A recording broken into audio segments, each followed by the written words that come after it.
and welcome to our night of magic and mayhem.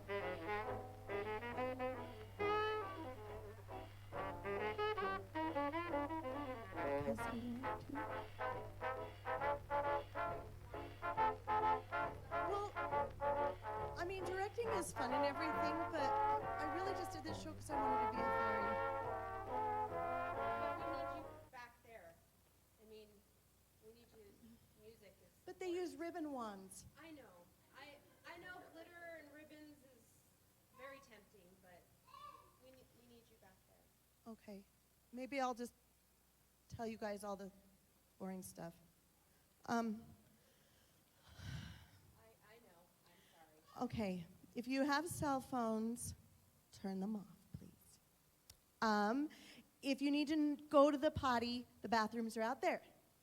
And if you have cute babies that we love so much, as you'll see, we have some small children in this show, please take them out because we love them and we want to still love them. We'll love them from out there. Yeah, we will. Okay, there will be a 10-minute intermission, so when the lights come up, do not be alarmed. The play has not ended. It is an intermission, but it's only 10 minutes, so you better skedaddle. And you can meet the cast in the foyer after the show. It might take them a minute to get out there because they have to get out of their mics. But we are super excited to be able to greet our audience this time. It's so exciting. We really appreciate you coming. We hope that you enjoy this show as much as we enjoyed putting it on. Do you have anything to add, Beth? This cast has put in a lot of work, and they're really, really adorable, and we're super excited that you're here, that we finally have an audience. So Yay! I hope you enjoy it. Give yourselves an applause because we're so glad you're here. Okay, so my only request, well, other than my long list of things, my only other request is that you tell people about the show after you've seen it. Some people are scared of Shakespeare, and we are doing this show to change that. So please invite your friends. Please tell everybody how amazing it is, because it really is. And even though I don't get to act as a fairy in it, it's still a really fun show. Maybe next time. She gets to act in it. Bye, having a great time. Enjoy the show.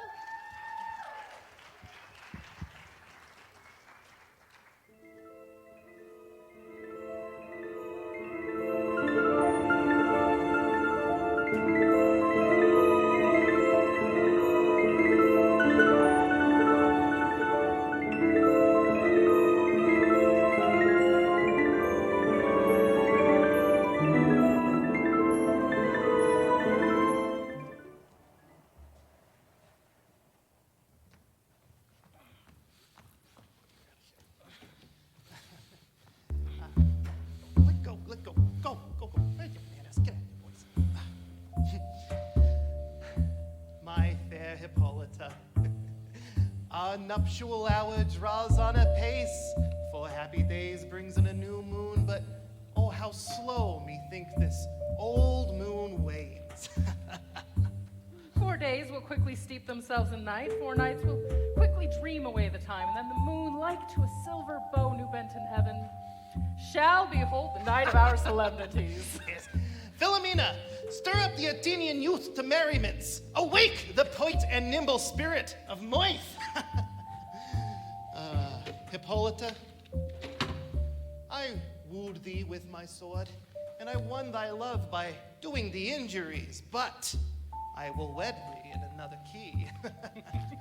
With pomp, with triumph, and with reveling, Happy be Theseus, our renowned Duke. Thanks, good Aegeus. What is the news with thee? Full of vexation come I, with complaint against my child, my daughter Hermia. Stand forth, Demetrius. My lord, this man hath my consent to marry her. Stand forth, Lysander. And my gracious Duke, this man hath bewitched the bosom of my child. Thou, Lysander, thou hast given her rhymes and interchanged love tokens with my child. With cunning hast thou filched my daughter's heart, turned her obedience, which is due to me, to stubborn harshness. And, my gracious Duke, Be it so she will not here before your grace consent to marry with Demetrius, I beg the ancient privilege of Athens. As she is mine, I may dispose of her, either to this gentleman or to her death, according to our law, immediately provided in that case. What say you, fair Hermia? Be advised, young maid, to you your father should be as to a god. Demetrius is a worthy gentleman. So is Lysander. In and of himself he is, but in this kind, wanting your father's voice, the other must be held the worthier. I would my father looked, but with my eyes. Rather, your eyes must to his judgment look. I do beseech your grace to pardon me. I know not by what power I am made bold. But I entreat your grace that I may know the worst that may befall me in this case, if I refuse to wed Demetrius. Either to die the death, or to forever abjure the society of men. Therefore, fair Hermia, question your desires. Know of your youth, examine well your blood. Whether if you yield not to your father's choice, you could endure the livery of a nun and live a barren sister all your life. So will I grow, so live, so die, my lord, ere I will my virgin patent up unto his lordship, whose unwished yoke my soul consents not to give sovereignty. Take time to pause, and by the next new moon, the sealing day betwixt my love and me, either on that day, prepare to die for disobedience to your father's will, or to marry Demetrius as he would. Or on Diana's altar to protest for austerity in a single life. Relent, sweet Hermia. Lysander, yield thy crazed title to my certain right. You have her father's love, Demetrius. Let me have Hermia's. Do you marry him? Scornful Lysander, true, he hath my love, and what is mine, my love shall render him. And she is mine, and all my right of her I do estate unto Demetrius.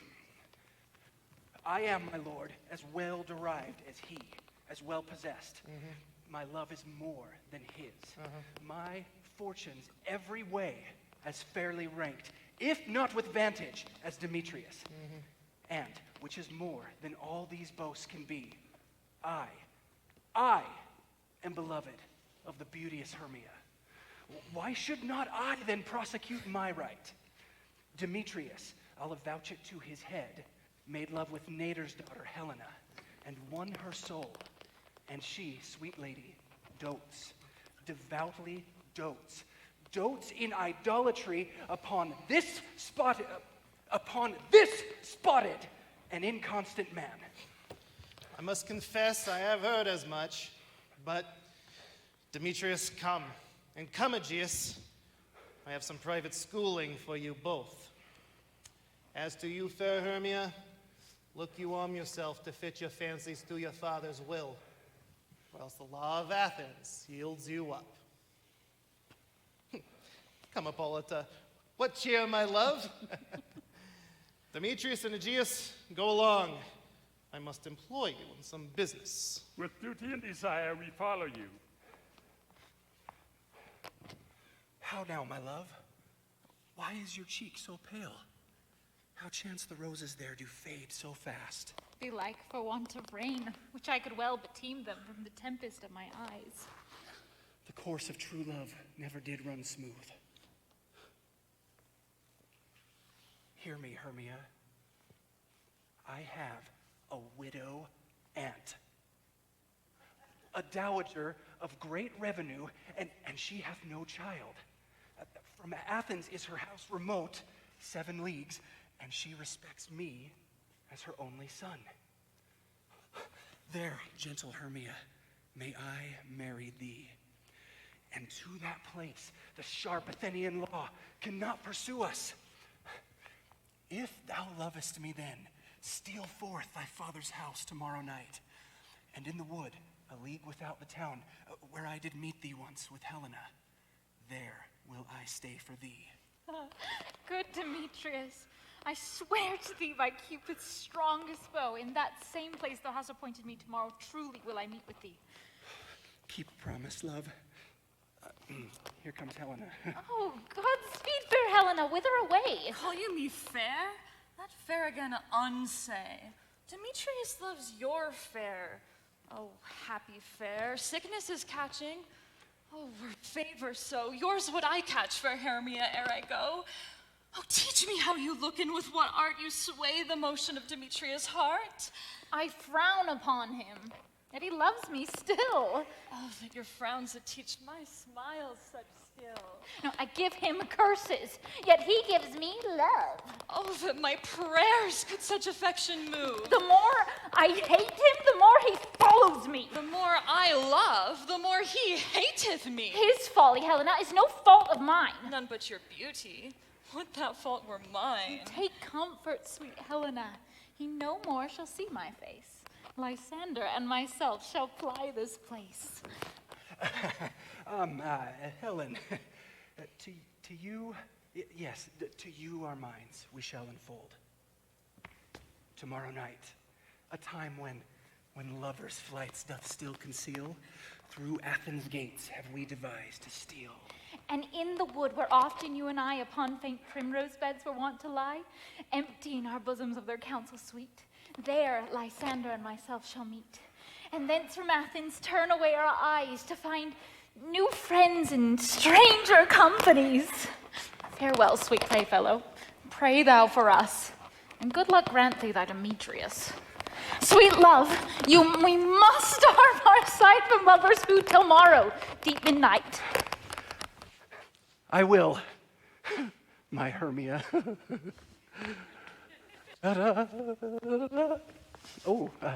Helen, adieu. As you on him, Demetrius dote on you.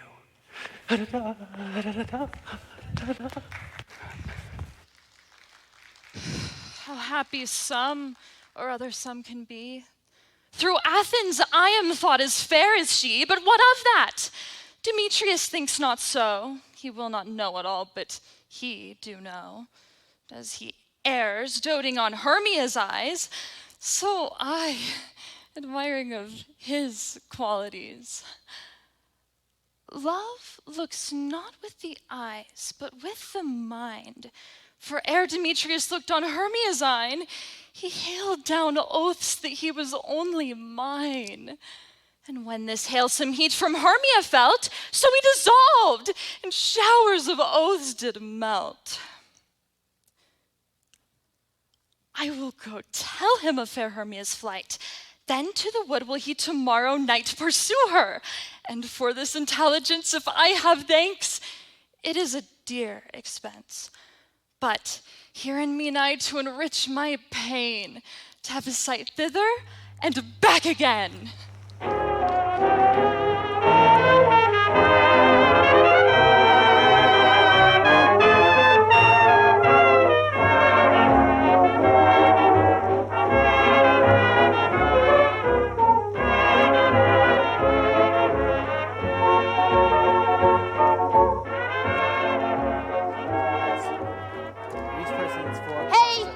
Is all our company here? You're best to call them generally, man by man, according to the script. Here is the scrolls of every man's name, which is thought fit through all Athens to play in our interlude before the Duke and the Duchess on his wedding day at night. Good, Petunia Quince. First, say what the play treats on, then read the names of the actors, and so grow to a point. Mary, our play is the most lamentable comedy and most cruel death of Pyramus and Thisbe. A very good piece of work, I assure you, and a merry. Now, good Petunia Quince, read the names of your actors according to the scroll. Masters. And spread yourselves. Jeez. Answer as I call you. Nick Bottom the Weaver. Ready. Name what part I am for and proceed. You, Nick Bottom, are set down for Pyramus. What is, Pyramus? A lover or a tyrant? A lover that kills himself most gallant for love. That will ask some tears in the true performing of it. If I do it, let the audience look to their eyes. I will move storms. I will condole in some measure. And now to the rest. Yeah, but my true humor is for a tyrant. I could play Heracles rarely, or a part to tear a cat in to make all split. No. Name the rest of the players. This is Heracles' vein, a tyrant's vein. A lover is more condoling. Francis Flute, the bellows mender. Here, Petunia Quince. Flute, you must take Thisbe on you. What is a Thisbe? A wandering knight? It is the lady that Pyramus must love. Nay, Faith, let me not play a woman. I got beard coming. Done. What? No. That is all one. You shall play it in a mask and may speak as small as you will. Hey, and I may hide my face. Let me play Thisbe too. I'll speak in a monstrous little voice. Thisne, a Thisne. Pyramus, my lover dear, thy Thisbe dear and lady dear. No. You must play Pyramus, and Flute, you Thisbe. Well, proceed. Robin Starveling, the tailor. Oh, here, Petunia Quince. Robin Starveling, you must play Thisbe's mother. Tom Snout, the tinker. Here, Petunia Quince. You Pyramus's father, myself Thisbe's father. Snug the joiner, you the lion's part, and I hope here is a play fitted. Have you the lion's part written? Pray you, if it be, give it me, for I am slow of study. You may do it extempore, for it is nothing but roaring. Hey, Petunia. Let me play the lion too. I will roar such that it will do any man's heart good to hear it. I will roar that the Duke will say, let him roar again, huh? Let him roar again. And you should do it too terribly. You would fright the Duchess and the ladies that they would shriek. And that were enough to hang us all. That would hang us all, every mother's son. Yeah, I grant you, friends, that if you should fright the ladies out of their wits, they would have no more discretion than to hang us. But I will aggravate my voice, that I will roar you as gently as any sucking dove. I will roar you and to any nightingale.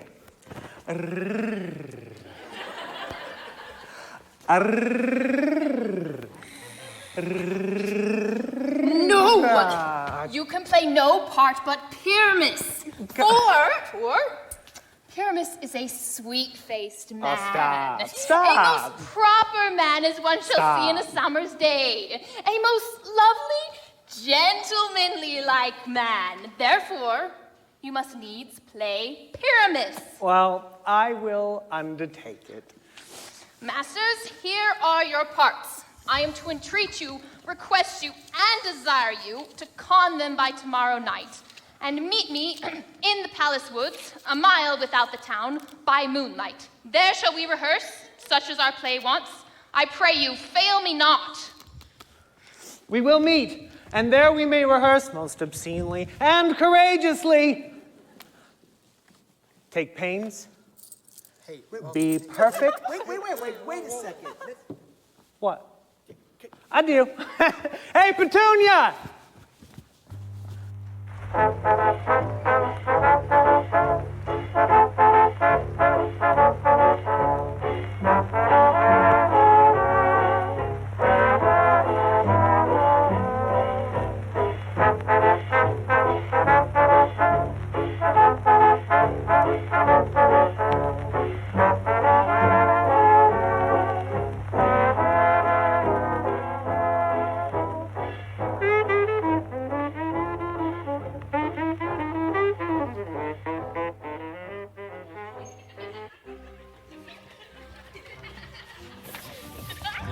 How now, spirits? Whither wander you? Over hill, over dale, through a bush, through a briar, over park, hail, through flood, through a fire. I do wander everywhere, swifter than the moon's spear. And I serve the fairy queen to do her orbs upon the green. The cowslips tall, her pensioners be. Their gold coat spots you see. Those be rubies, fairy favors, and in their freckles live their savors. I must witch, go seek some dewdrops here. A pearl in every cowslip's ear. Farewell, thou lob of spirits, all be gone. Our queen and all our elves come here anon. The king doth keep his revels here tonight. Take heed, the queen come not within his sight. For Oberon is passing, fell and wrath, because she, as her attendant, hath a lovely boy stolen from an Indian king. She never had so sweet a changeling, but jealous Oberon would have the child, knight of his train to trace the forest wild. And now they never meet in grove or green, by fountain clear or spangled starlight sheen, but they do square, and all their elves for fear creep into acorn cups and hide them there. Either I mistake your shape or making quite, or else you are that shrewd and knavish sprite called Robin Goodfellow. Are not you she that frights the maidens of the villagery? Skim milk and sometimes labor in the quern, and bootless make the breathless housewife churn. And sometimes make the milk to do no harm. Mislead night wanderers, laughing at their harm. Those like goblins call you and sweet peck. You do their work, and they shall have good luck. Are not you she? Thou speakest aright. I am that merry wanderer of the night.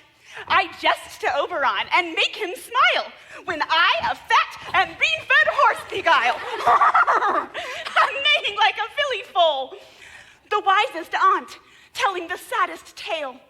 Sometimes for a three-legged stool mistaketh me. Then slip I from her bum and down topple she.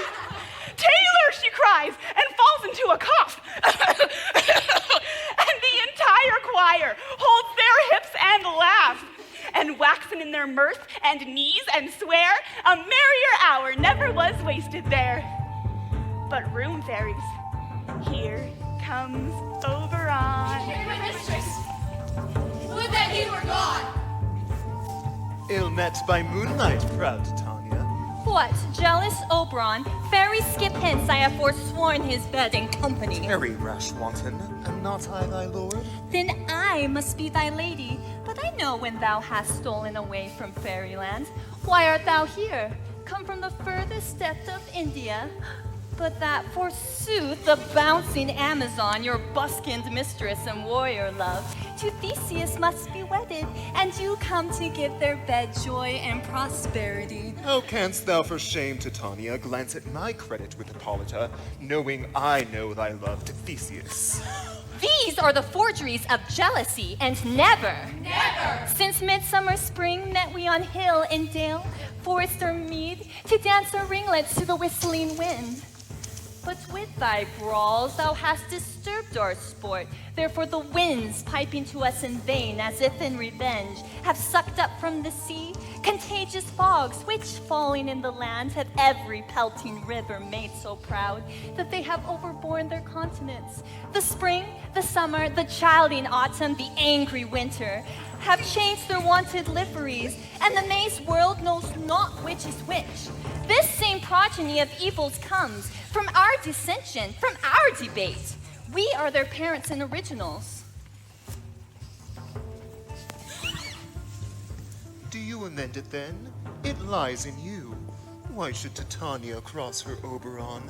I do but beg a little changeling boy to be my henchman.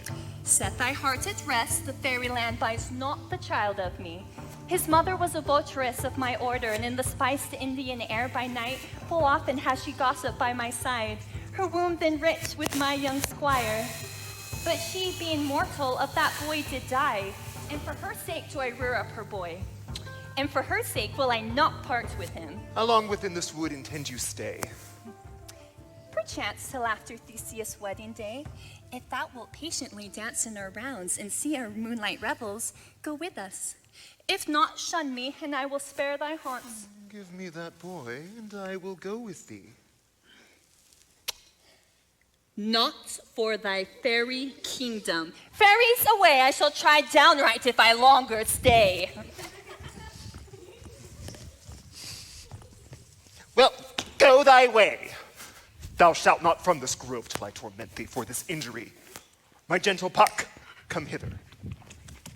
Thou remember, since once I sat upon a promontory and heard a mermaid on a dolphin's back utter such dulcet and harmonious breath that the rude sea grew calm at her song. I remember.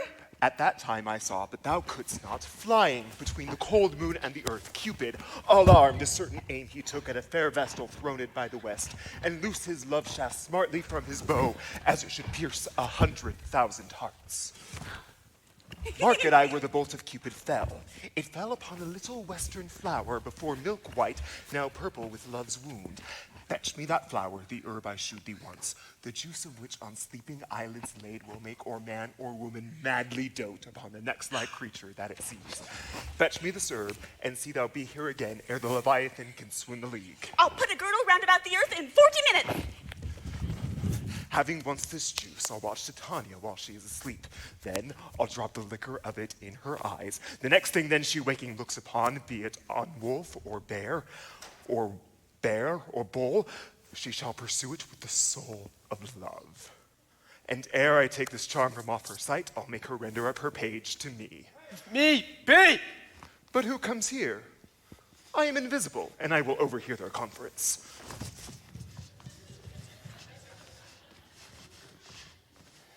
I love thee not, therefore pursue me not. Where is Lysander and fair Hermia? Thou toldst me they were stolen under this wood, and here I am, and woed within this wood, because I cannot go to meet my Hermia. Let's get thee gone. Follow me no more. You draw me, you hard-hearted adamant, but yet you draw not iron, for my heart is true as steel. Leave you your power to draw, and I shall have no power to follow you. Do I entice you? Do I speak you fair? Or do I rather not in plainest truth tell you I do not, nor I cannot love you? And even for that do I love you the more. I am your spaniel. Spurn me, neglect me, lose me. Only give me leave, unworthy as I am, to follow you. Tempt not too much the hatred of my spirit, for I'm sick when I do look on thee. And I am sick when I look not on you. You do impeach your modesty too much. To leave the city and commit yourself into the hands of one who loves you not. To trust the opportunity of night and the ill counsel of a desert place with the rich worth of your virginity. Your virtue is my privilege. For it is not night when I do see your face. Therefore, I think I am not in the night. Nor doth this wood lack worlds of company. For you, in my respect, are all the world. Then how can it be said I am alone, when all the world is here to look on me? I'll run from thee and hide me in the brakes, and leave thee to the mercy of wild beasts. The wildest have not such a heart as you. Run when you will, the story shall be changed. Apollo flies, and Daphne holds the chase. The dove pursues the griffin. The mild hind makes speed to catch the tiger.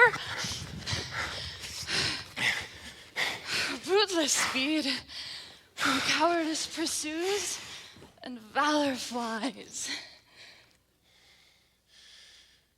I will not stay thy questions. Let me go. Or, if thou do follow, do not believe, but I will do thee mischief in the wood. Aye. In the temple, in the town and field, you do me mischief? Fie, Demetrius, your wrongs do set a scandal on my sex. We cannot fight for love as men may do. We should be wooed. We're not made to woo. I'll follow thee and make a heaven out of hell, to die upon the hand I love so well.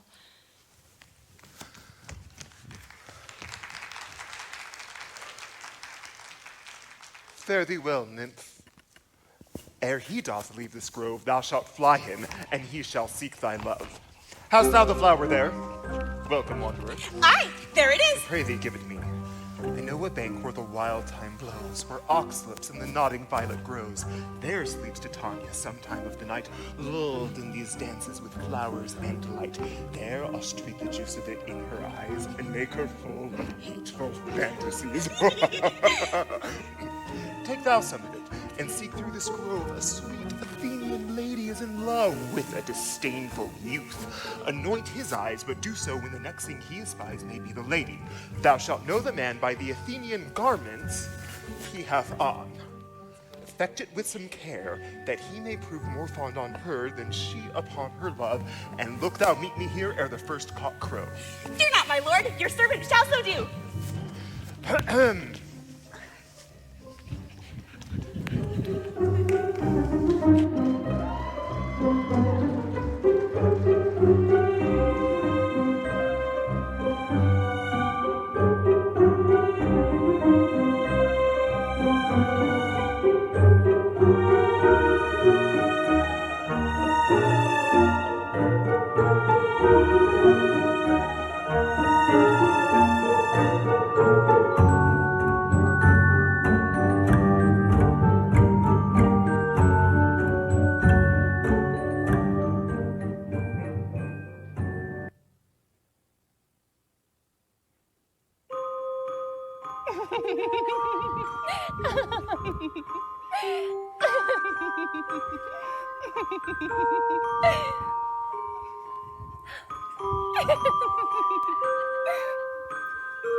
Come now, a roundel and a fairy song. Sing me now asleep, then to your offices and let me rest.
What thou seest when thou dost wake, do it for thy true love's take.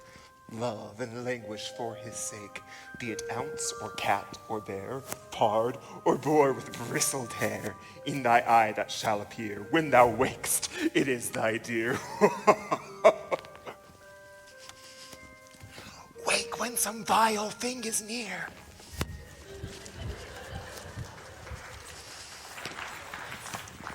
Fair love. Fair love. You faint with wandering in the wood. And to speak truth, I have forgot our way. We'll rest us, Hermia, if you think it good, and tarry for the comfort of the day. Be it so, Lysander. Find you out of bed, for I upon this bank will rest my head. Oh, well, one turf shall serve as pillow for us both. One heart, one bed, two bosoms, and one troth. Nay, Lysander, for my sake, my dear, lie further off, do not lie so near. Take the sense, sweet, of my innocence. Love takes the meaning in love's conference. What I mean is that my heart unto yours is knit, so that but one heart we can make of it. Two bosoms interchained with an oath. So then, two bosoms and a single troth. Then by your side, no bedroom me deny. For lying so, Hermia, I do not lie. Lysander riddles very prettily. Yeah. Now, much bestrews my manners and my pride if Hermia meant to say Lysander lied, but for love and courtesy lie further off in human modesty. Such separation as may well be said becomes a virtuous bachelor and a maid, so far be distant. And good night, sweet love. Thy love ne'er alter till thy sweet life end.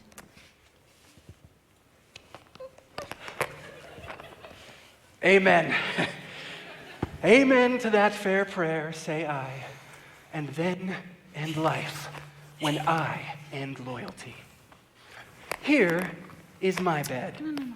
Oh, okay. Here is my... Really? Here is my bed. Sleep give thee all his rest. With half that wish, the wisher's eyes be pressed.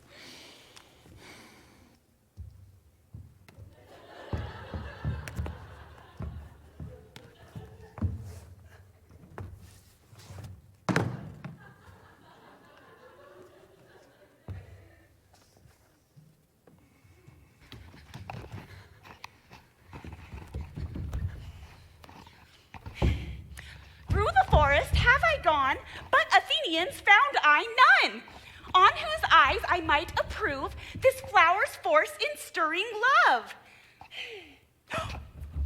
Night and silence. Who is here? Weeds of Athens he doth wear. This is he, whom my master said despised the Athenian maid. And here, sleeping sound. Ooh, on the dank and dirty ground. Pretty soul. She durst not lie near this lack love, this kill courtesy. Churl, upon thine eyes I do throw all the powers this charm doth owe. When thou wakest, let love forbid sleep his seat on thy eyelid. And now awake while I am gone, for I must now to Oberon. Get thee hence! Stay, though thou kill me, sweet Demetrius. Arch thee hence, do not haunt me thus. Oh, wilt thou darkly Stay! leave me? On thy peril! I alone will go. Oh, I am out of breath in this fond chase. The more my prayer, the lesser is my grace. Happy is Hermia wheresoe'er she lies, for she hath blessed and attractive eyes. How came her eyes so bright? Not with salt tears. If so, my eyes are oftener washed than hers. No, no, I am ugly as a bear, for beasts that meet me right away for fear. Therefore no marvel, though Demetrius do as a monster fly my presence thus. But who is here? Lysander, on the ground, dead or asleep? I see no blood, no wound. Lysander, if you live, good sir, awake!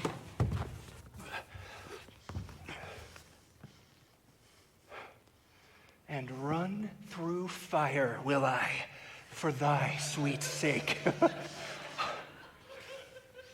Transparent Helena, nature shows art, that through thy bosom makes me see thy heart. Where is Demetrius? Oh, how fit a word is that vile name to perish on my sword. Do not say so, Lysander, say not so. What though he love your Hermia? Lord, what though? Yet Hermia still loves you, then be content. Content with Hermia? No. I do repent the tedious minutes I with her have spent. Not Hermia, but Helena I love. Who would not change a raven for a dove?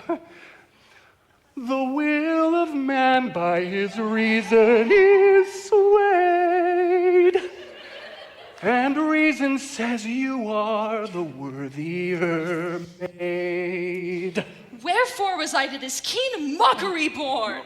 When at your hands did I deserve this scorn? It's not enough, young man, that I did never, no, nor never can, deserve a sweet look from Demetrius' eye. But you must flout my insufficiency. But fare you well. Perforce I must confess I thought you lord of more true gentleness. Oh, that a lady of one man refused should of another therefore be abused.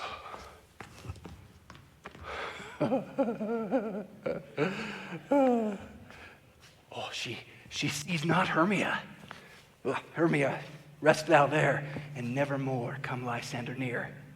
All my powers address your love and might to honor Helen and to be her knight.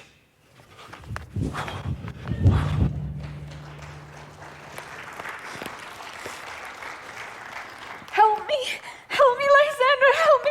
Do thy best to pluck this crawling serpent from my breast. I mean, forbid. What a dream was here. Lysander, look, I do quake with fear. Methought a serpent eat my heart away, and you sat smiling at its cruel prey.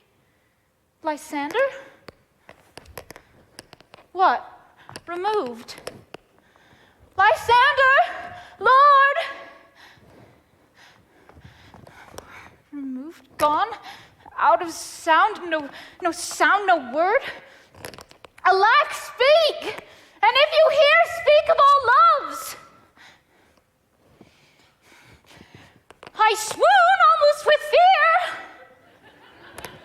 fear. No? Well, then I well perceive you all not nigh. Either death or you I find immediately.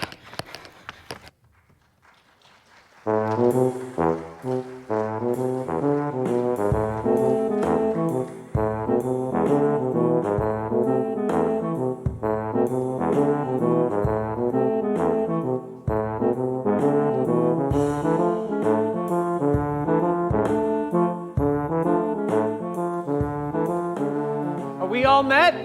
Pat, pat. And here is a marvelous convenient place for our rehearsal. We shall do it in action as we shall do it before the Duke. Petunia Quince, What sayest thou, Bully Bottom? there are things in this comedy of Pyramus and Thisbe that will never please. First, Pyramus must draw a sword to kill himself, which the ladies cannot abide. How answer you that? By locking a perilous fear. I believe we must leave the killing out in the end. No, not a whit. I have a device to make all well.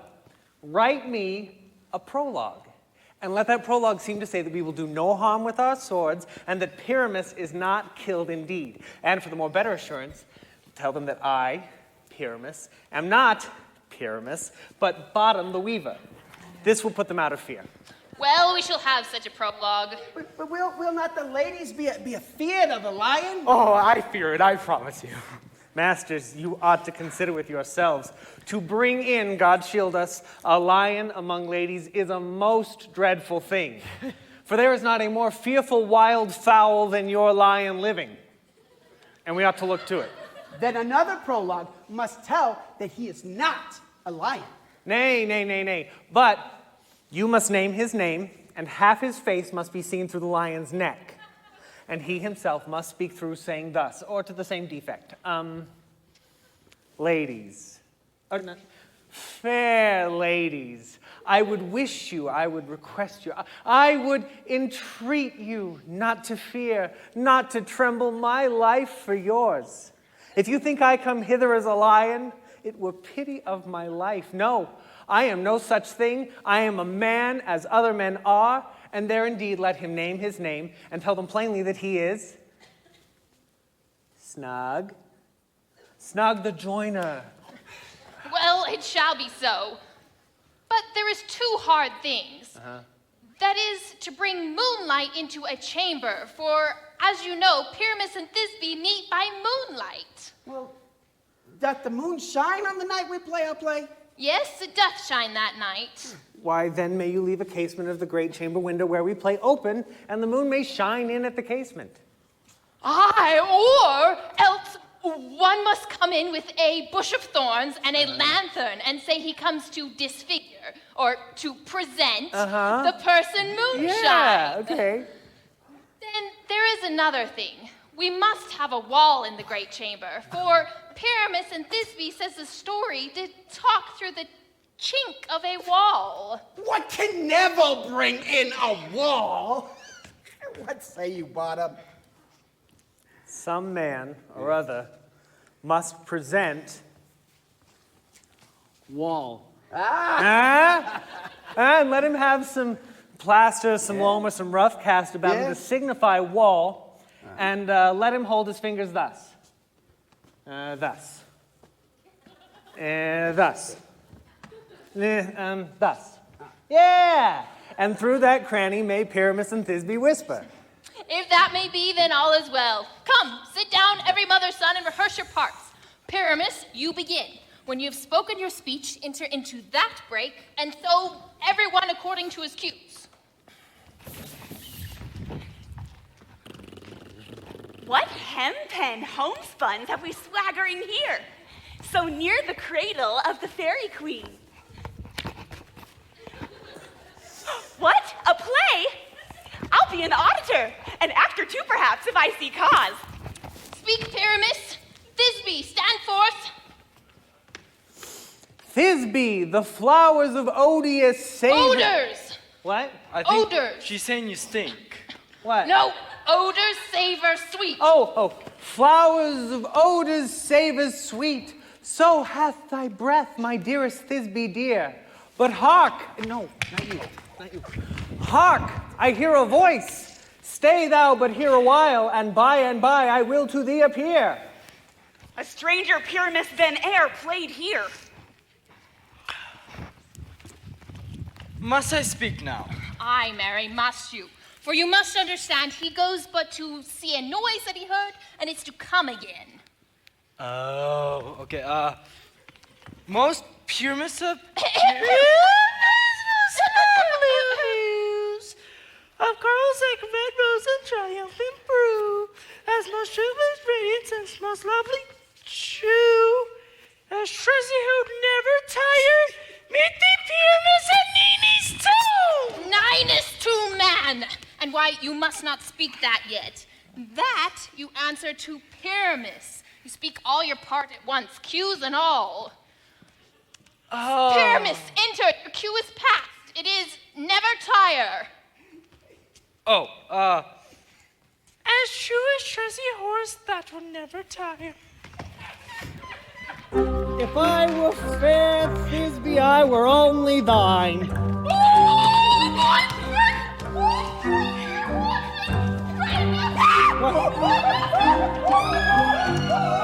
I'll follow thee. I'll lead thee about around, through bog, through bush, through brake, through briar. Yeah. Why did they run away? This is the knavery of them to make me afeard.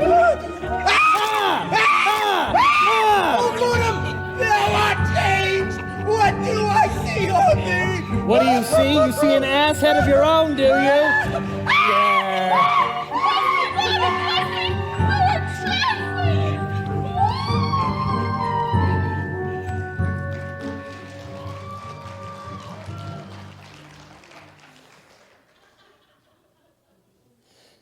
I see their knavery.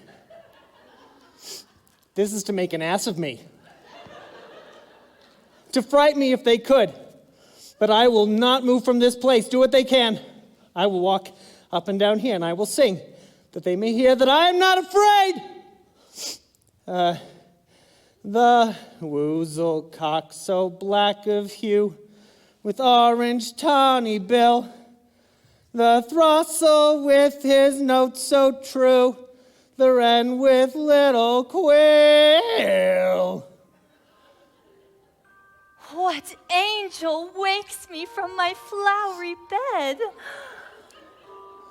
The finch, the sparrow, and the lark, the plain-sung cuckoo gray, whose note full many a man doth mark, and dares not answer nay. For indeed, who would set his wit to so foolish a bird? Who would give a bird the lie, though he cry cuckoo? Never so. Oh, hi. I pray thee, gentle mortal, sing again. Mine ears are much enamored of thy note, so are mine eyes enamored of thy shape. On the first view to say, to swear, I love thee.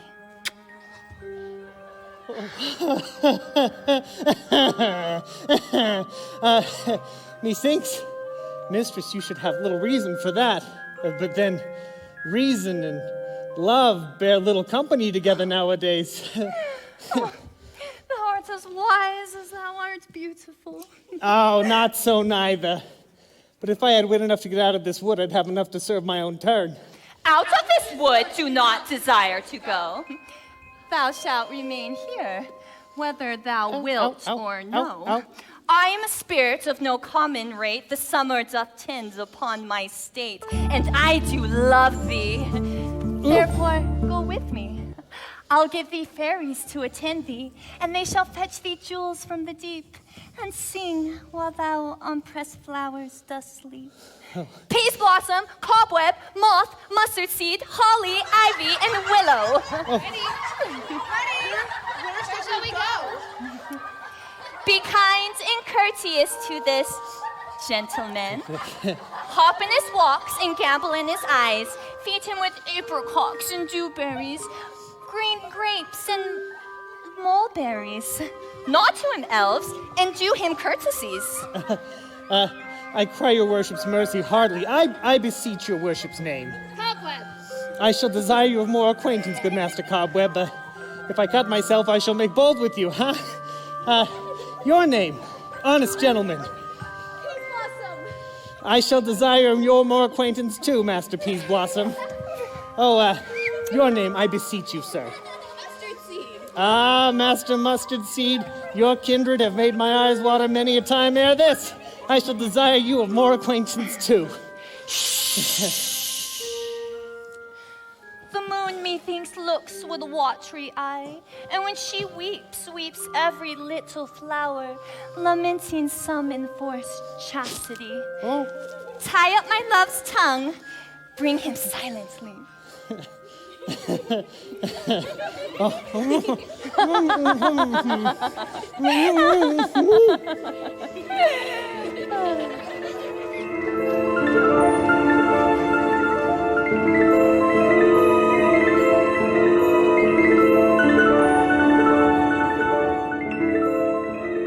We will now have a 10-minute intermission.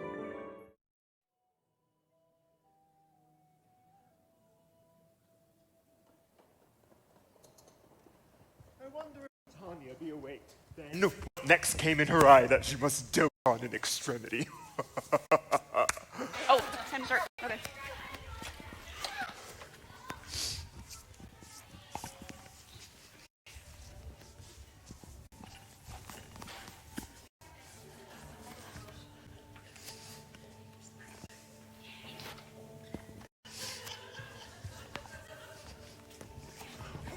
Here comes my messenger.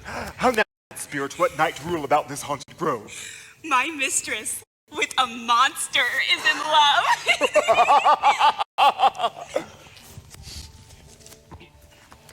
Near to her close and consecrated bower, while she was in her dull and sleeping hour, a crew of patches, rude mechanicals, who worked for bread on Athenian stalls, were met together to rehearse a play intended for great Theseus's nuptial day.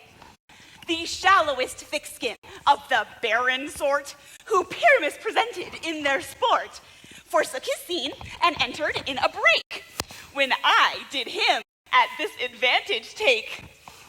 An ass's knoll I laid on his head. Anon, his Thisbe must be answered, and forth my mimic comes. And at his sight, away his fellows fly. I led them on in this distracted fear, and Pyramus just stood, translated there. And at that moment, so it came to pass, Titania waked and strongly loved an ass.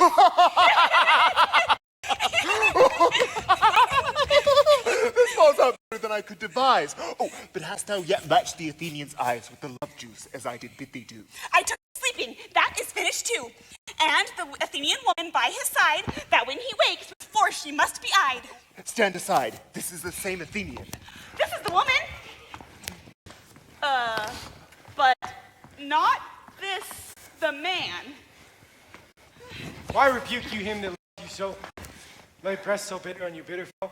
Now I but chide, but I choose thee worse, for I fear that thou hast given me cause to curse. If thou hast slain Lysander in his sleep, kill me too.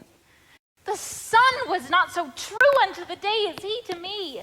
Would he have stolen away from sleeping Hermia? It cannot be but that thou hast murdered him. So should a murderer look, so dead, so grim.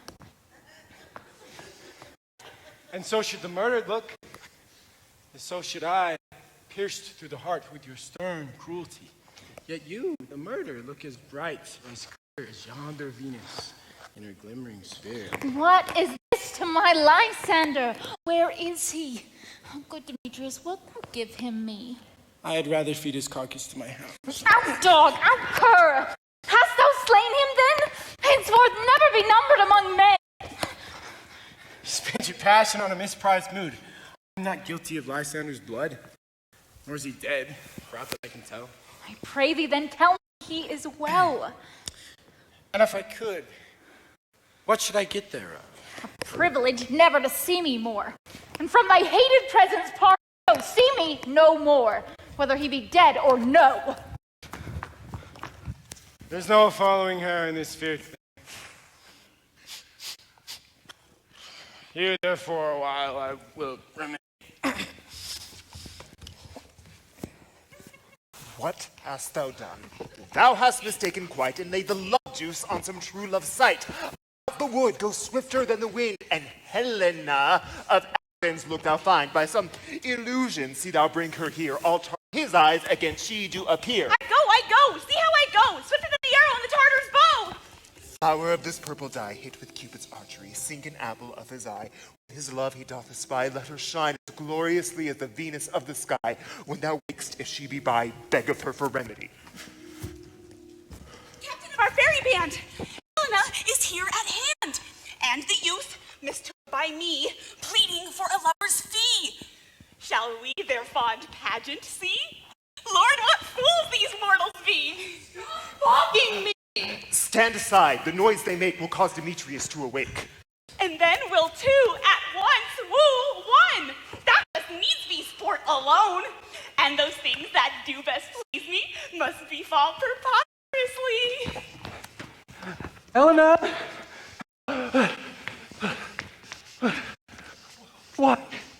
Why should you think that I should woo and scorn? Scorn and derision never come in serious. Look, when I vow, I weep. How can these things in me seem scorn to you? You do advance your cunning more and more. These vows are Hermia's. Will you give her ore? I had no judgment when to her I swore. Nor none in my mind now you give her ore.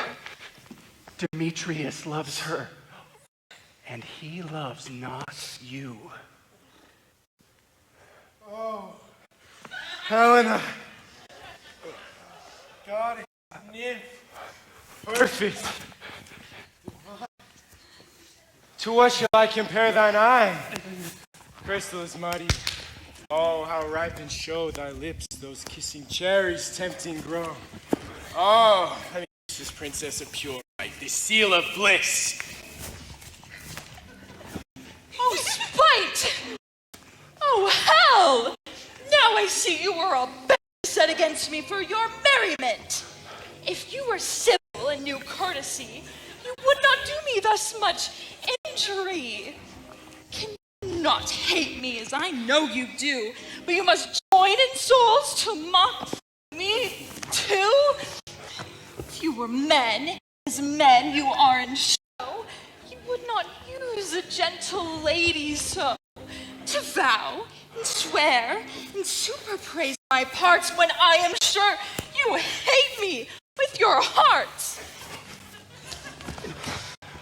You both are rivals and love Hermia, and now both rivals to mock Helena, a trim exploit, a manly enterprise to conjure tears up the poor maid's eyes with your derision.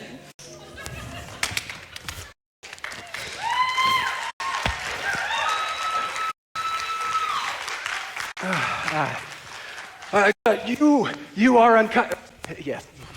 You are unkind, Demetrius. Be not so. For you love Hermia, this you know I know. So here, with all goodwill, with all my heart, in Hermia's love, I yield you up my part.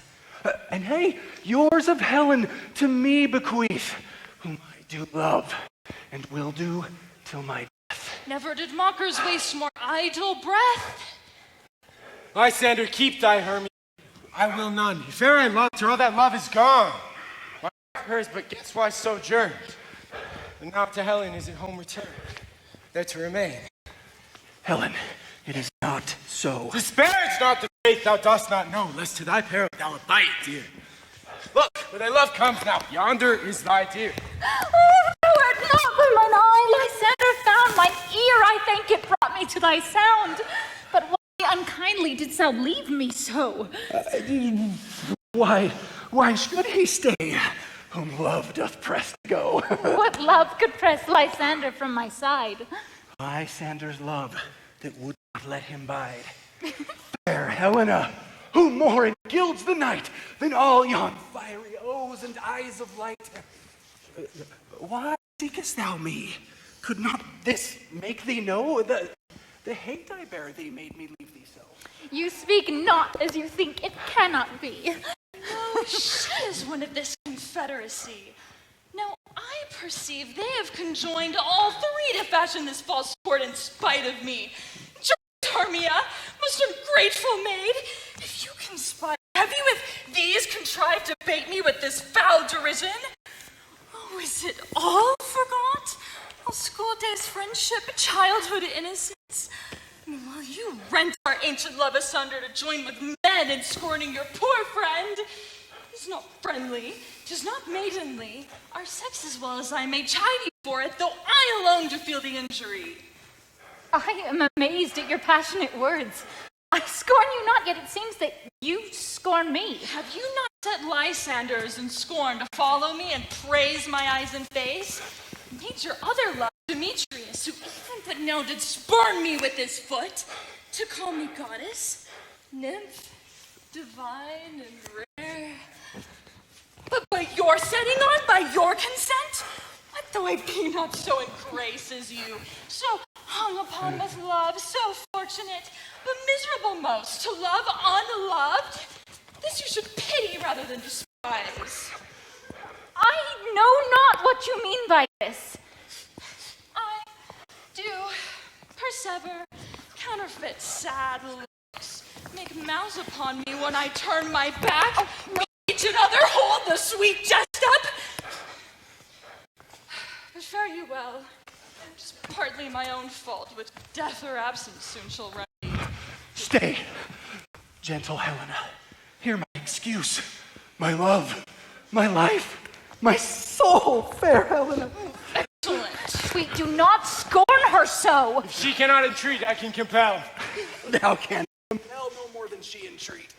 Thy weak threats no more strength than her prayers. Helena, by my life, I love thee. I can say I love thee more than he can do. If thou say so, withdraw and prove it too. Quick! No. Lysander, where to tends all this? Hang off, the cat. Thou bird, vile thing, let loose, or I will shake thee from me like a serpent. Why are you grown so rude?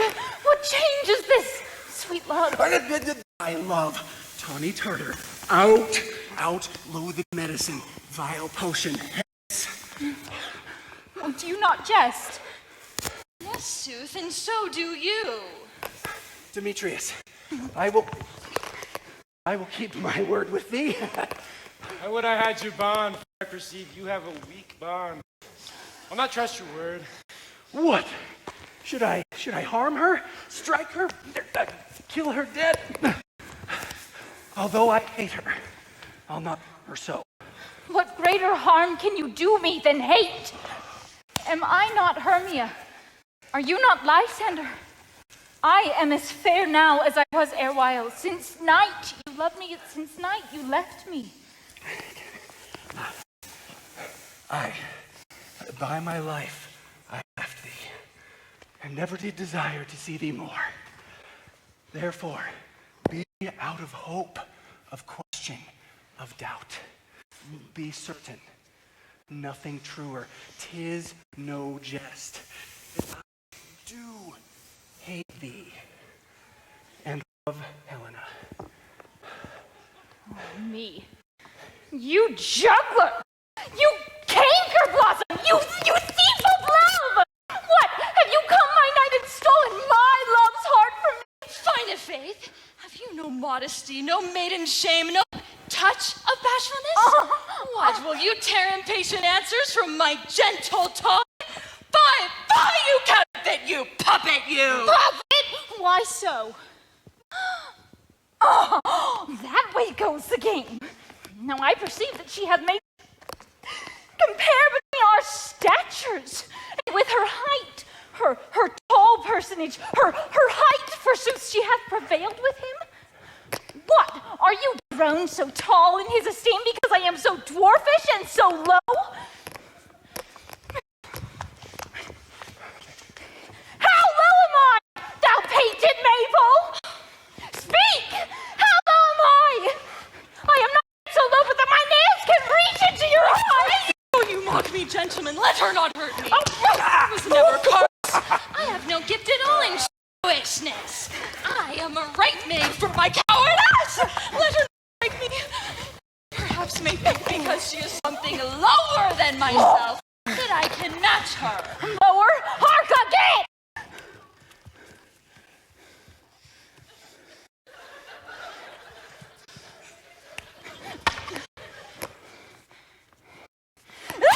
Good Hermia, do not be so bitter with me. I evermore did love you, Hermia, but ever keep counsels, never wronged you, save that in love unto Demetrius I told him of your stealth into this wood.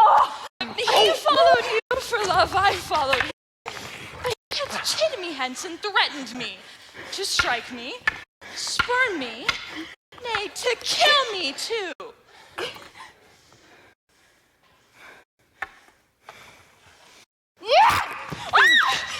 No, so you will let quiet go. To Athens will I burn my folly back and follow you no further. Let me go.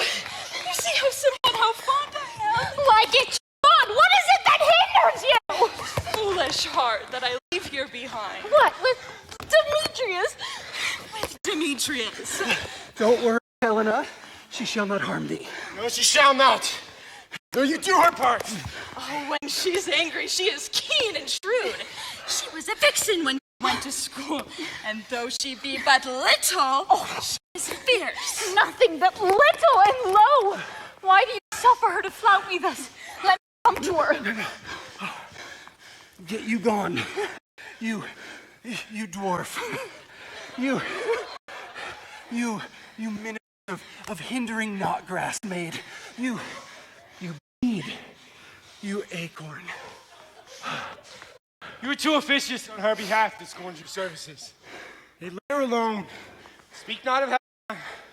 Take not her part, for if thou dost never intend so little show of love to her, thou shalt abide it. Now she holds me not. Follow, if thou darest, to try whose right of mine or thine is most in heaven. Follow! Nay, I'll go with thee. Sheik, by Jowl! You mistress, this coil is long of you. Nay, go not back. I will not trust you, I. No longer stay in your cursed company. Your hands and mine are quicker for a fray. My legs are longer, though, to run away. I'm amazed. You know not what to say.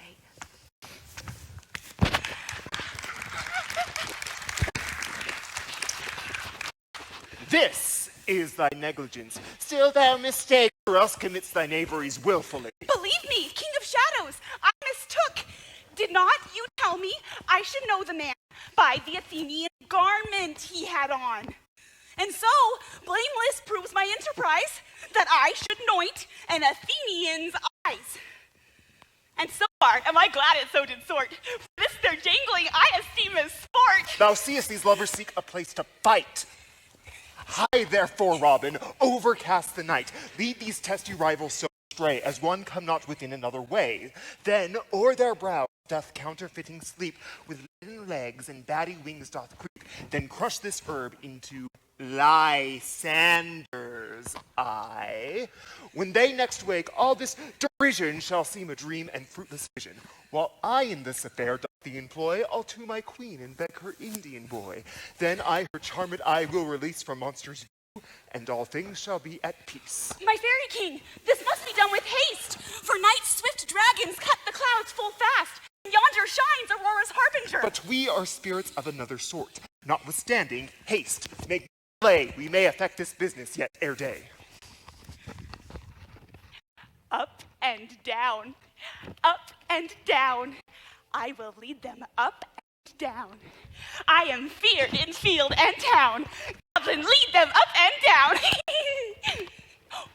Here comes one. Where art thou now, proud Demetrius? Speak thou now. Here, villain, drawn and ready. Where art thou?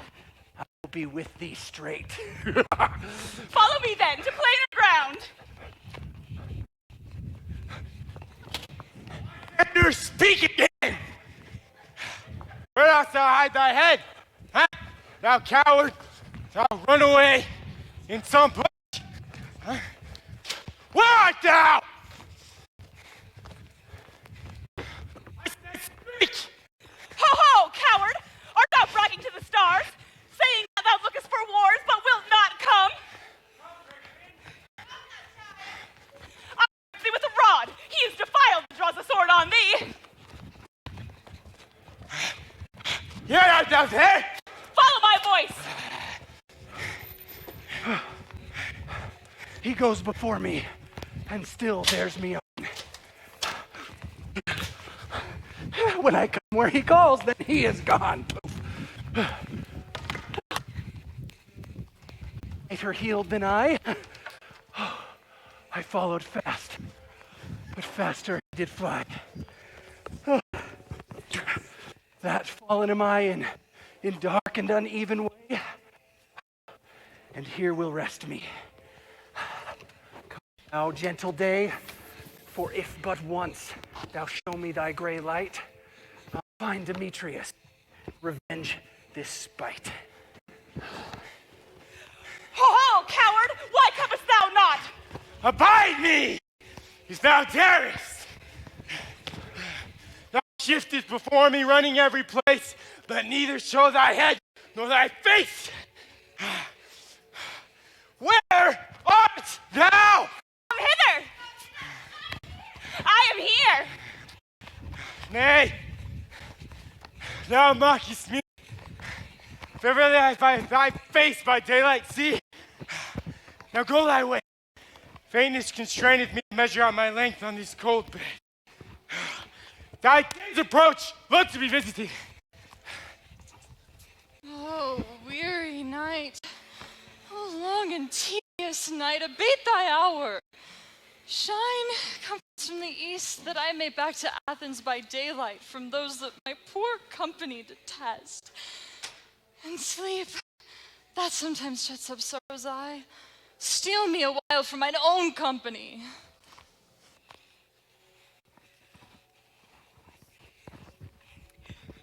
Promised but 3. Now comes one more. 2 of both kinds make up 4. Here she comes! Cursed and sad. Cupid is a knavish lad, thus to make poor females mad. Never so weary, never so in woe, bedabbled with the dew and torn with briars. I can no further crawl, no further go. My legs can keep pace with my desires. Here I shall rest me till the break of day.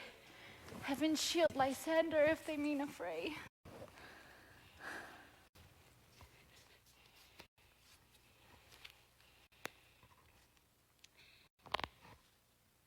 On the ground, sleep sound, I'll apply to thine eye gentle lover's remedy.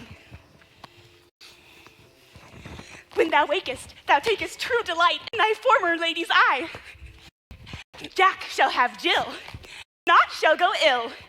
The man shall have his mare again, and all will be well.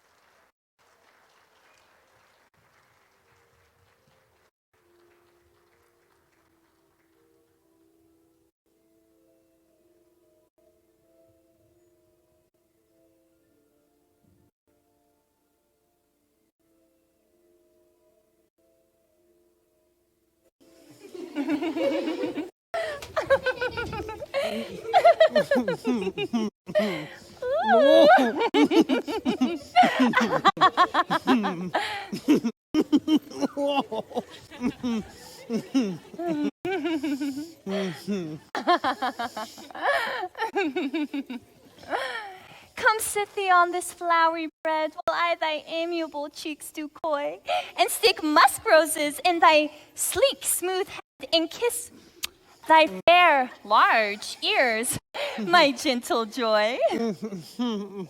Oh.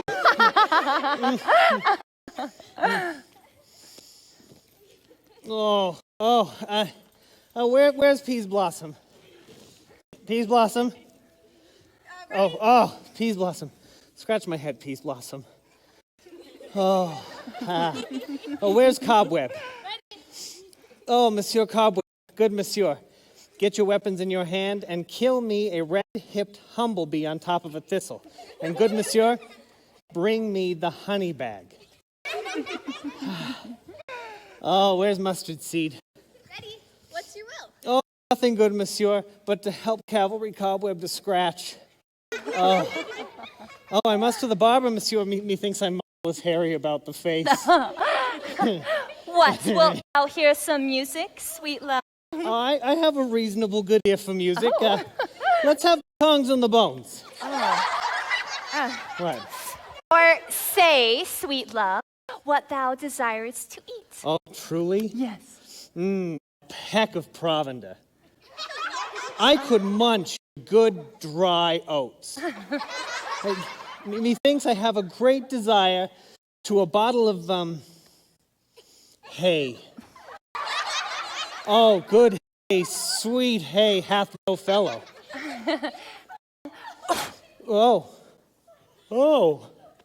But let none of your people stir me, for I have an exposition of sleep come upon me.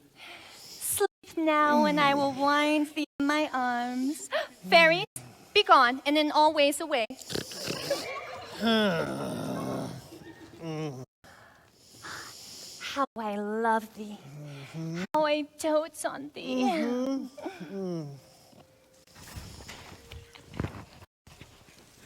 Welcome, good Robin. Seest thou this sweet sight?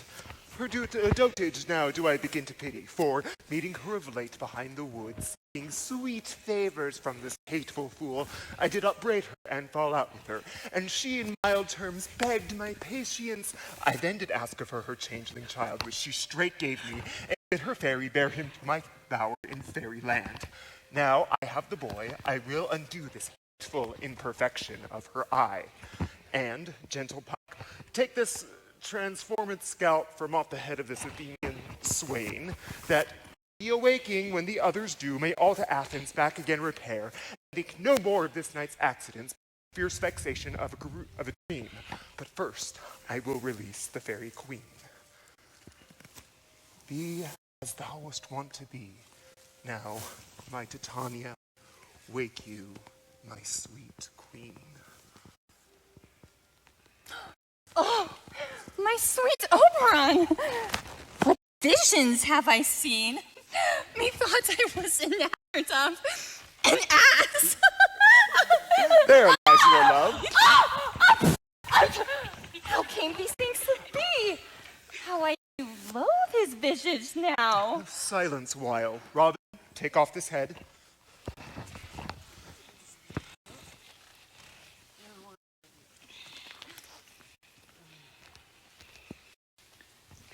Now when thou wakest, with thine own fool's eye peep. Come, my queen, take hands with me, and rock the ground whereon these sleepers be.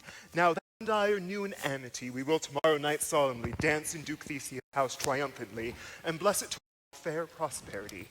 There shall these pairs of lovers be with Theseus, all in jollity. My fairy king, attend, hark! I do hear the morning lark.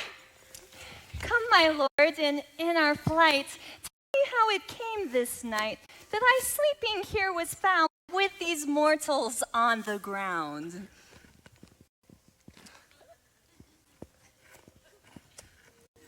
And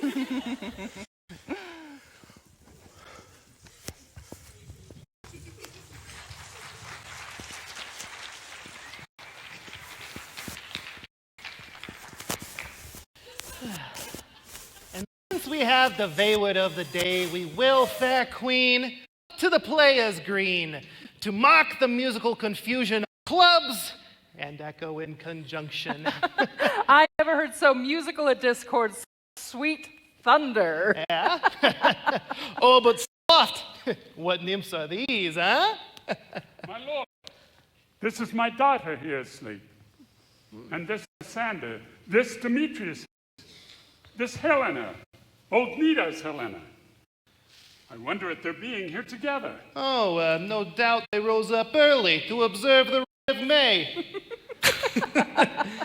But tell me, good Aegeus, is this not the day that Hermia is to give answer of her choice? It is, my lord. Good morrow, friends. St. Valentine's Day has passed. Aw, begin these wood boys but the now. Pardon, my lord. I pray you all, stand up. Stand up.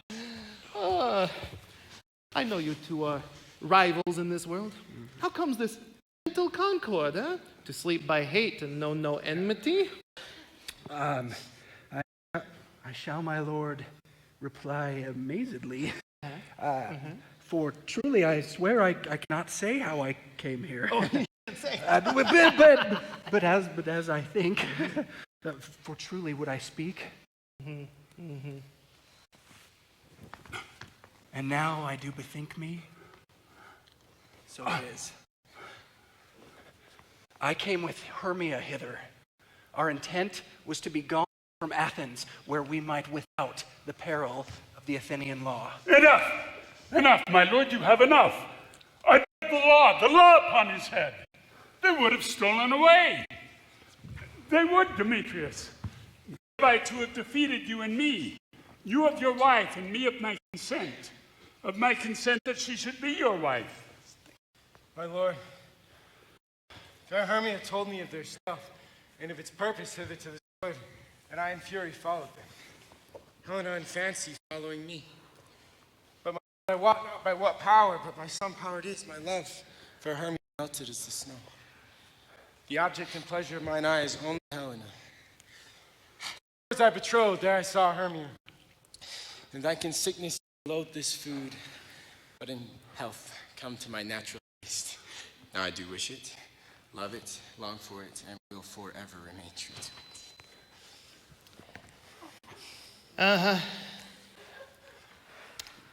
Fair lovers, you are fortunately met. Of this discourse we shall hear more anon. Aegeus, I will overbear thy will. For by and by with us in the temple these couples shall eternally be knit.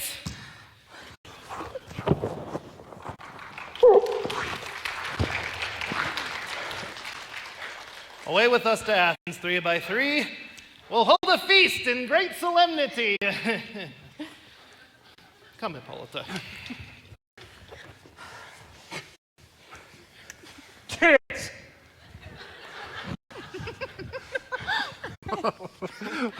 These things seem small and undistinguishable. Methinks I see things with a parted eye when everything seems double. So methinks. And I have found Demetrius like a jewel, my own and not mine own.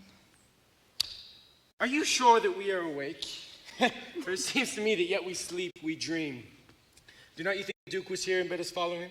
Yea, and my father. And Hippolyta. And they did bid us follow to the temple.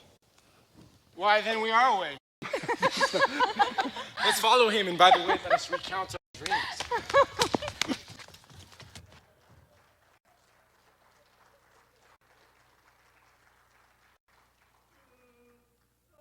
When my cue comes, call me, and I will answer. Oh, my next is most fair Pyramus. Hail! Petunia Quince, flute the bellows mender, snout the tinker, starveling, Samantha. I don't even know a Samantha.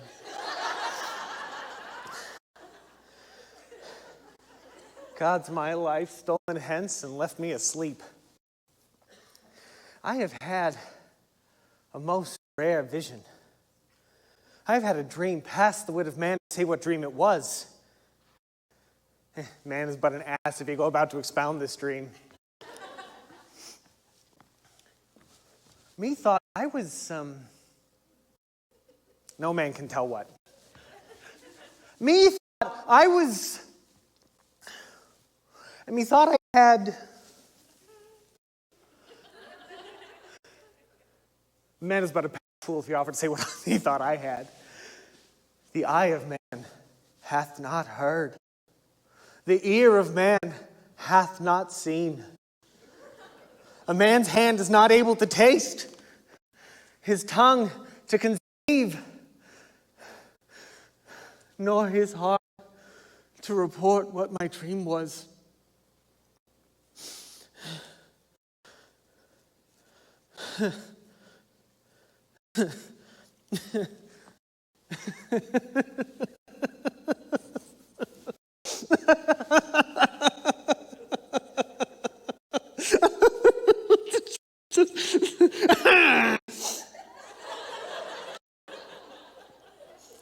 I will get Petunia Quince to write a ballet of this dream. It shall be called Bottom's Dream. Because it hath no bottom.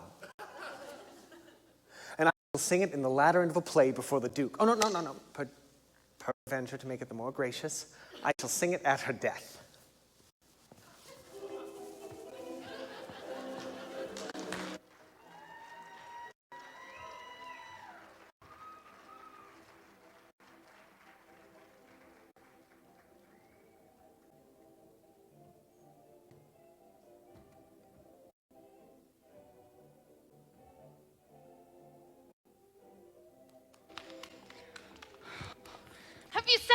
Paragon's house. Is he come home yet?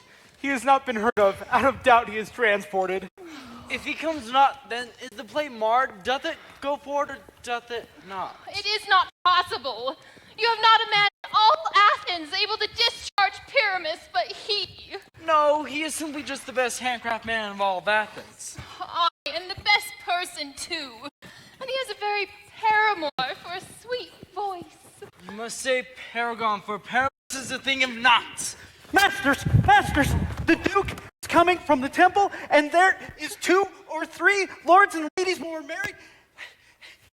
Our sport had gone forward, we'd had all been made men. Oh, sweet Billy Bottom.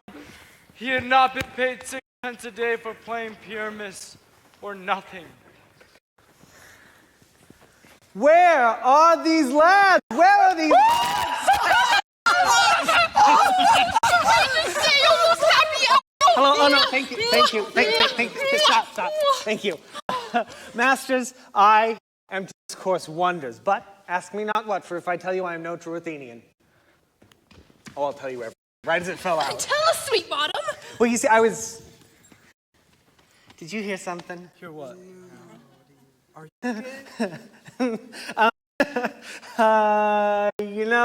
Not a word from me. All I will say is that the Duke hath dined. Get your apparel together, good strings to your beards, new ribbons to your pumps. Meet presently at the palace, every man go o'er his part, for the short and the long is, nothing. Our play is preferred.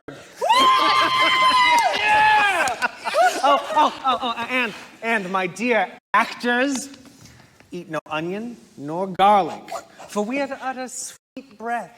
And I do not doubt but to hear them say it is a sweet comedy. No more words. Go. Go away. Go away.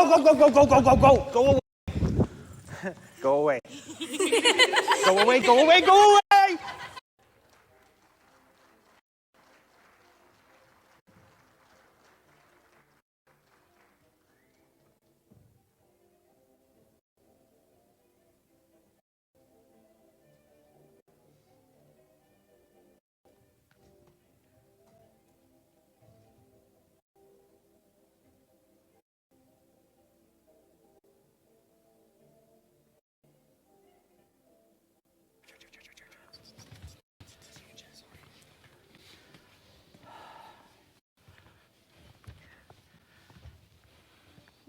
"'Tis strange, my Theseus, that these speak of." It's more strange than true. I may never understand these antique fables nor fairy toys.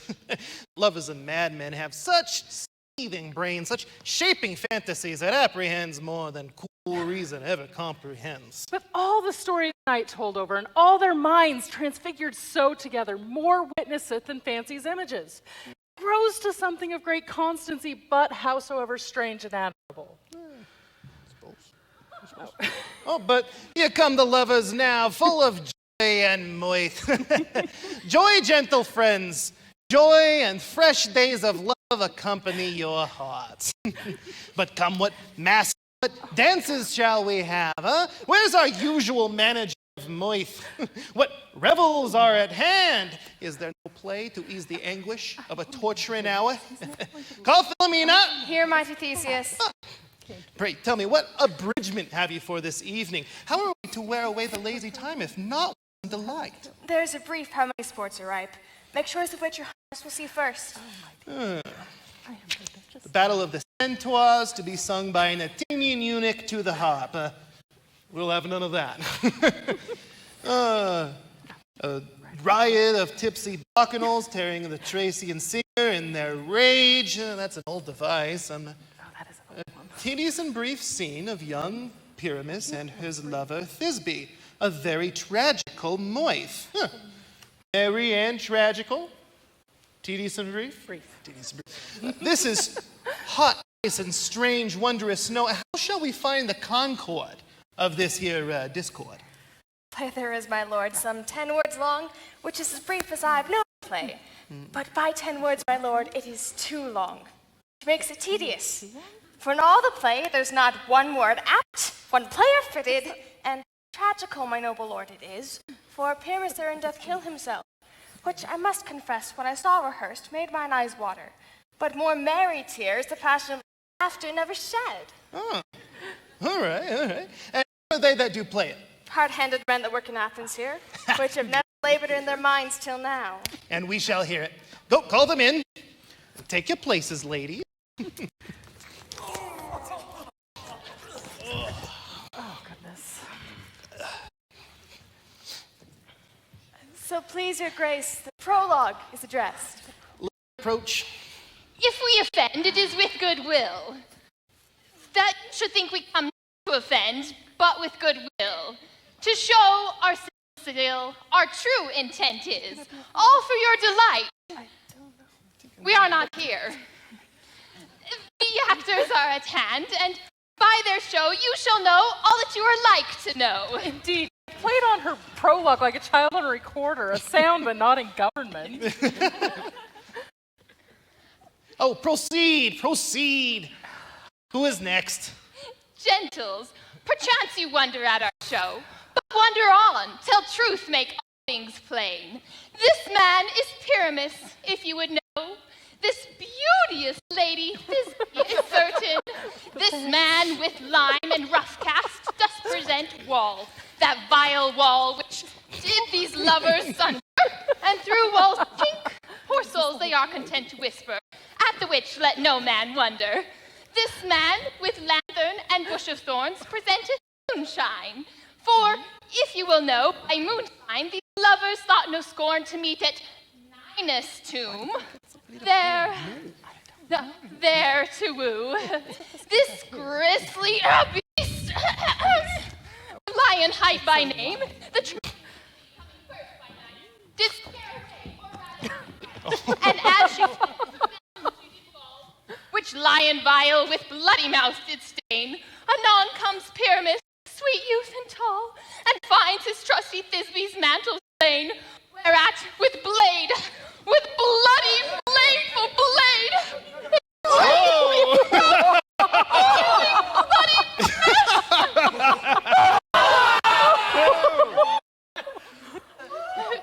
and Thisbe, taking in mulberry shade, staggered drew and died. For all the rest, let lion walk, moonshine, and lovers twain at large discourse, while here they do remain.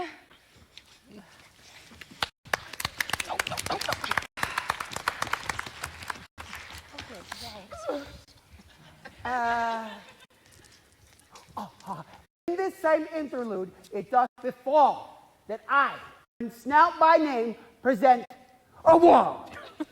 And such a wall as I would you think had in it a crannied hole or chink, through which the lovers, Pyramus and Thisbe, often whisper very secretly. This loam, this rough cast, and this stone doth show that I am that same wall. The truth is so. And this the cranny is, bright and sinister, through which our fearful lovers are to whisper. Do you desire hair and lime to speak better? Wittiest partition discourse, my lord, I've ever heard. The silent Pyramus draws close to the wall. O night, thou that ever art when day is not. O night, alack, alack, alack. I fear my Thisbe's promise is forgot. And thou, O wall, O sweet, O lovely wall, that stands between her father's ground and mine, thou wall, O sweet, O lovely wall, show me thy chink, that I may blink through with mine eyne. Thanks, courteous wall. But what see I? No Thisbe do I see. Oh, wicked wall, through whom I see no bliss. Cursed be thy stones for thus deceiving me. The wall be insensible, me take place again. No, sir, indeed he should not. For you see, deceiving me is Thisbe's cue. She is to enter now, and I am to spy her through the wall. It will fall out pat as I told you. You'll see. Yonder she comes. Oh, how often have you heard my moans for parting my fair Pyramus and me? Thy cherry lips have often kissed thy stones and such, with hair in your stones. It's really not fun to kiss. I see a voice. Now will I to the chink to spy, and I can hear my Thisbe's face. Thisbe? My love, I think. Think what thou wilt, I am thy lover's grace, and like Lymander am I trusty still. And like Helen, me fates me kill. Oh, kiss me through the hole of this vile wall. What? I don't want to kiss him. Oh, kiss me through the hole of this vile wall. Yeah. Oh, boo! Oh. Wilt thou and Minnie's... You skipped my line. Ninus! I kissed the wall's hole, not your lips at all. Wilt thou and Ninny's Ninus! Ninus too meet me straightway? Tight life, tight, I come without delay.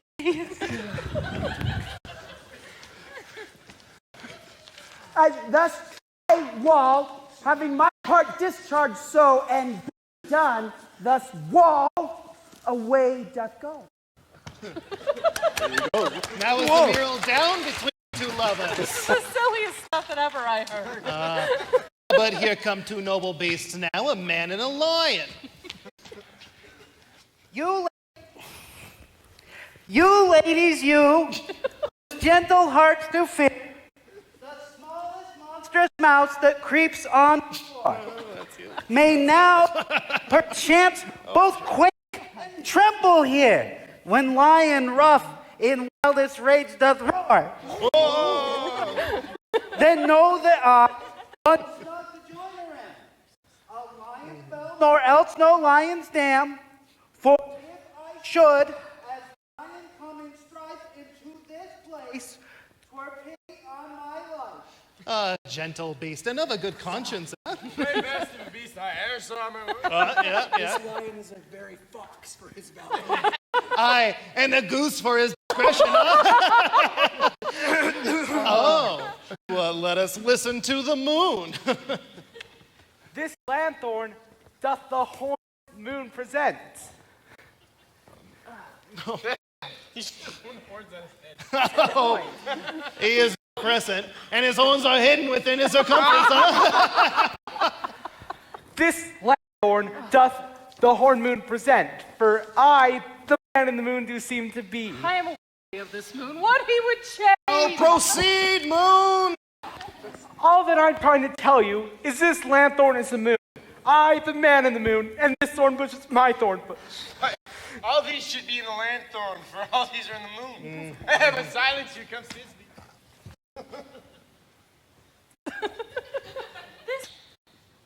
Nini's tomb, now where's my love?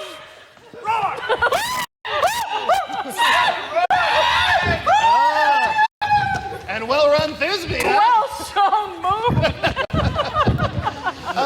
Here comes Pyramus. Oh, sweet moon, I thank thee for thy sunny beams. I thank thee, moon, for shining now so bright, for by thy gracious golden glittering gleams, I trust to take the truest Thisbe's sight. But stay, oh spite, but mark, poor canight, what dreadful dole is here? Eyes, do you see?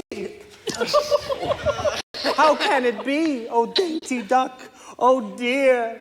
Thy mantle good, what? Stained with blood? Approach, ye furies fell. Fates, come, cut thread and thrum. Quail, crush, conclude, and quell.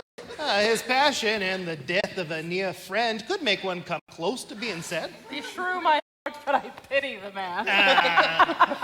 Wherefore, nature, didst thou lion's frame, since lion vile hath here deflowered devoured my year, which is, which was the fairest dame that lived, that loved, that liked, that looked with cheer. Come, tears, confound, out sword, and wound the pap of Pyramus, I that left pap, where heart doth hap. Thus die I. Thus.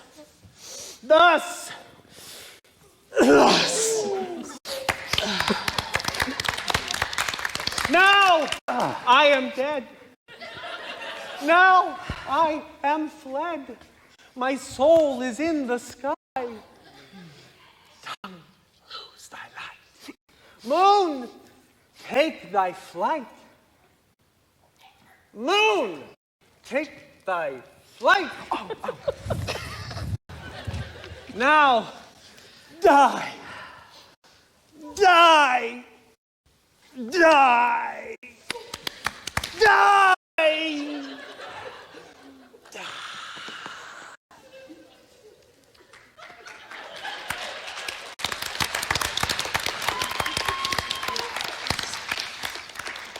And with the help of a surgeon, he may yet recover. And prove an ass. But how chance Moonshine is gone before Thisbe comes back and finds her love? She'll find him by starlight. But here's Thisbe now, and her passion ends the play. Methinks she should not use a long one for such a pyramus. I hope she will be brief. A wall, asleep. Oh, not a wall. Oh, love, asleep, my love, dead, my dove. Arise. No. Arise, speak. Dead. I must cover thine eyes with thy lanto. Thy lips, thy cherry nose, cowslip cheeks are gone. Sisters three, come to me with right hands. Lay them in gore. For you have cut my Thisbe string, and now he is dead. Merry lips, say nothing. Thy sword! I impress him through like you do. Thisbe's end. Adieu.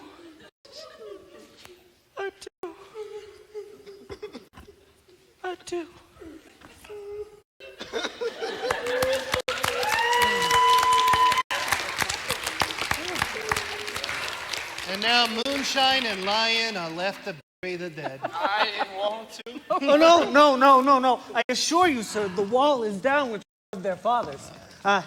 Would you care to hear an epilogue, a Bergamask dance between two of our company? No epilogue, I pray you. For your play needs no excuse. Never excuse, for when all the players are dead, there needs none to be blamed. When you say dead, leave your epilogue alone. Yes, sir. Thank you. Thank you. Go.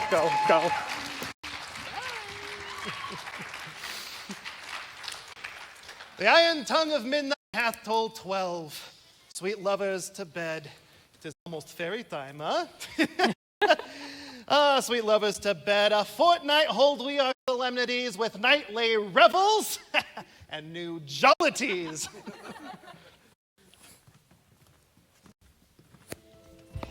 Now it is the time of night, where the graves all gaping wide. Everyone lets forth his sprite, down the churchway paths to glide. And fairies that do run by the triple Hecate's team, from the presence of the sun, following darkness like a dream. Now our frolic, not a mouse, shall disturb this hallowed house. I am sent with broom before to sweep the dust behind that door. Through the house give gathering light by the dead and drowsy fire. Every elf and fairy sprite is light as bird through briar, and this ditty after me sing and dance trippingly. First rehearse your song by rote, in word a warbling note. Hand in hand with fairy grace, let us sing and bless this place.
Now until the break of day, through the house each fairy stray, through the palace gives sweet peace, and the owner in it blessed, ever shall in safety rest.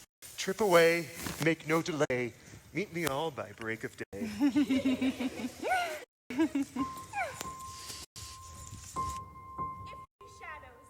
Offended, think but this, and all is mended. That you have but slumbered here, while these visions did appear. And this weak and idle theme, no more yielding but a dream. Gentles, do not reprehend. If you pardon, we shall mend. And as I am in honest work, if we have unearned luck, so to escape the serpent's tongue, we shall make amends ere long. Else, the puck a liar call. And so good night unto you all. Give me your hands if we be friends, and Robin shall restore amends.